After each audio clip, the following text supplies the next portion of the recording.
Рахмат. Урматтуу Минэконом интернеттен келген ишкерлерден бир суроону сиздерге берет элем. Минэконом и налоговая службага. Азыркы учурда, несмотря на карантин, бухгалтерлер деген за справками импортерами ЕАЭС, за номерами счет-фактур и за другими справками налоговыйга вынуждены ходить, но из-за карантина полный запрет и справки с места работы уже не действуют с сегодняшнего дня, потому что ужесточение идет. Ошону электронный онлайн кыла аласыздарбы? Урматтуу Жаныбековна. Мындай кабинет налогоплательщика киргизип, онлайн, электронный, отсканированный, ошону скан менен кылса болот да, азыркы эми цифровизация заманда. Ыкчам түрдө биз ошону жасап атабыз азыр, фискализация тармагында. Ошо налогоплательщиктер через личный кабинет кирип ошол справканы алса болот. Справка 60 күнгө берилет. Мурдакы справка боюнча отчетту тапшырып налогун төлөгөн болуш керек. Ну, чтобы пешком никто не ходил в налоговую, мындай.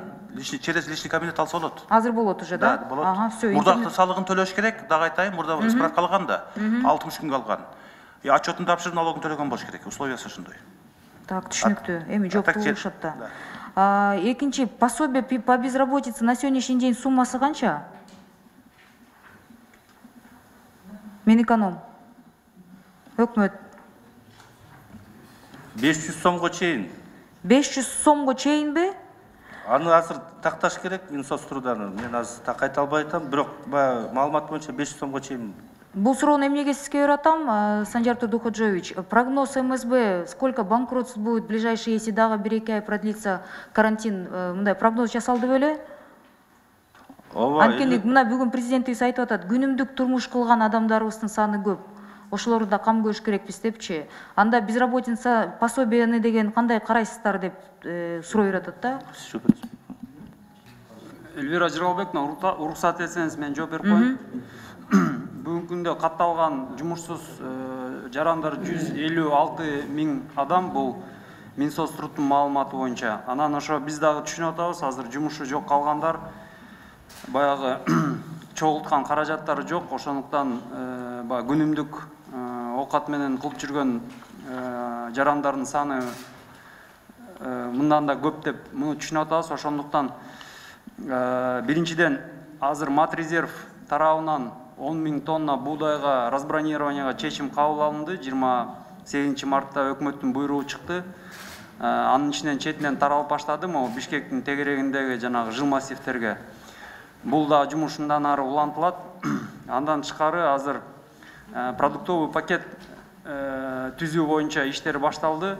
Ал продуктовый пакетке негизги 5-6 азык түлүк позициялары кирип атат. Анын ичинде кумшекер, суу май, күрүч, ун, макарон, чай, картошка, ушундай сыяктуулар. Анан бир пакетте бир Эркин Шамшудинович, азыркы күндө соц тармактарды ачсаңыздар, жарандар жеке мындай группаларга биригип алышып, акча чогултушуп, кичик группалар менен ошондой нерселерди мамлекеттен жардамды келет деп атпайсызбы? Ошондой жардамдарды таратып жүрүшөт. Биринчиден чоң ыраазычылык ар бир жараныбызга. Ушундай кырдаалда мамлекеттин мындай никто карантинди күткөн эмес да, мобилизация жардам бергенсиздерге чоң ыраазычылык. Бирок ошол группалардын иштери кандай болот?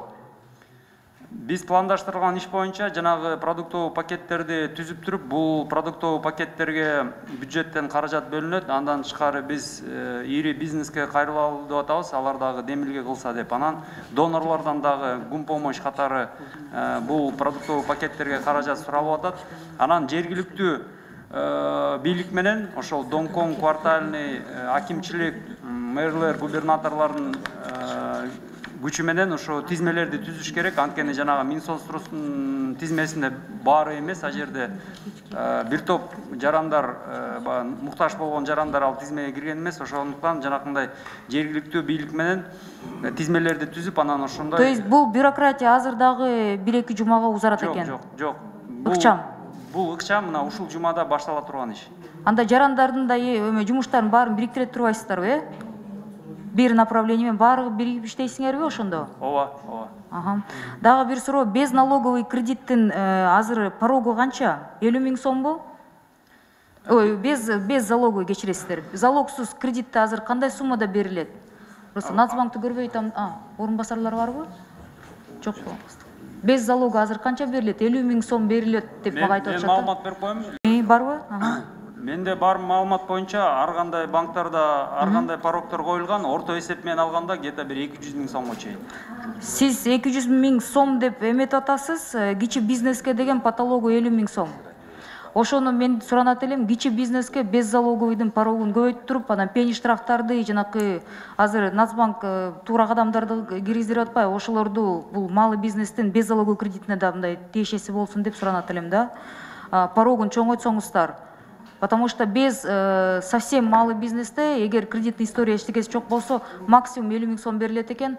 Азыркы учурда эгер дагы карантин мына дагы бир айдай узарып калса, мен ойлойм, бул уже суммаларды деген көбөйтүш керек да, бир эмес, 2 эсе көбөйтүш керек да. Эске алабыз. Всё, рахмат.